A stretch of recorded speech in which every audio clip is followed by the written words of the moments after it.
Salut à toutes et à tous, chers amis, bienvenue à bord. Je vous invite aujourd'hui pour une petite escapade nocturne plutôt pas banale. Nous sommes en effet sur les toits de Turin, plus précisément au sommet du Lingotto.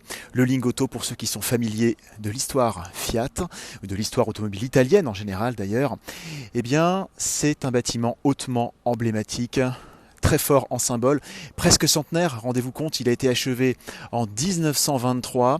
Le Lingotto, c'était le site des anciennes usines Fiat, toujours d'ailleurs siège social du constructeur italien et surtout connu pour son emblématique piste d'essai qui se trouve sur son toit et reconnaissable d'ailleurs au virage relevé que l'on aperçoit ici en arrière-plan et qui se trouve donc à chacune de ses extrémités. Voilà, donc visite hautement symbolique pour une nouveauté, tout à fait électrisante, dirons-nous, effectivement. Fiat, ou plutôt Abarth, a choisi ce lieu pour nous présenter son tout premier modèle 100% électrique.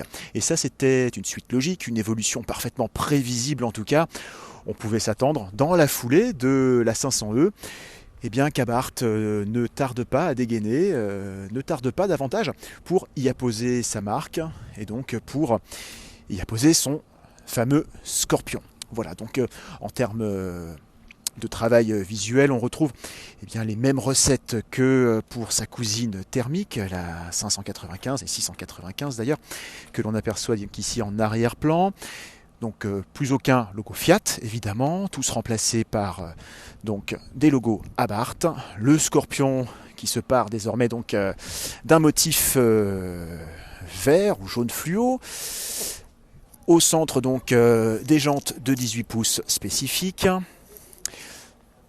Alors la plateforme globalement de la 500e en version Abarth reste très proche techniquement de celle de la 500 électrique siglée Fiat, beaucoup plus sage. Simplement, l'amortissement et la direction ont été retravaillés.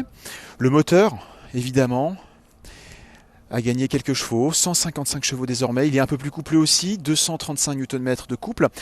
Et côté chrono, là aussi c'est plus musclé, légèrement, par rapport à la 500e classique. 7 secondes de 0 à 100. Mais assez curieusement, eh bien, c'est un peu moins rapide, un peu moins véloce que la 695 qui, elle, accomplit l'exercice en 3 dixièmes de moins, en 6 secondes 7. Cela s'explique évidemment par son poids, forcément plus élevé, avec une batterie de 42 kWh, 38 kWh utile, presque 300 kg de plus, donc 1335 kg pour la 500 électrique Abarth, comparé donc aux 1065 kg d'une 695 Abarth. Oui, forcément, pour un petit gabarit, ça commence à faire. En revanche, en termes de relance à basse vitesse, notamment en ville, là, l'électrique est censé prendre les devants. Pour l'instant, aucun chiffre d'autonomie n'a été annoncé. On va aller jeter un œil à bord.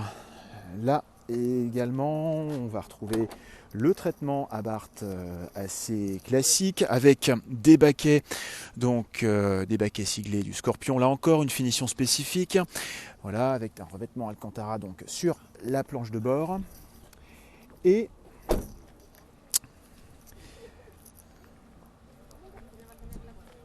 dernier chiffre, avant donc l'ouverture des commandes prévue pour cette fin d'année, ou du moins ses précommandes, le tarif plutôt costaud dans cette version de lancement Scorpionissima, Scorpionissime pour nous dire en français, 43 000 € tout de même pour la version classique de la citadine et 46 000 € pour le cabriolet. Rendez-vous compte, ça commence vraiment à faire costaud.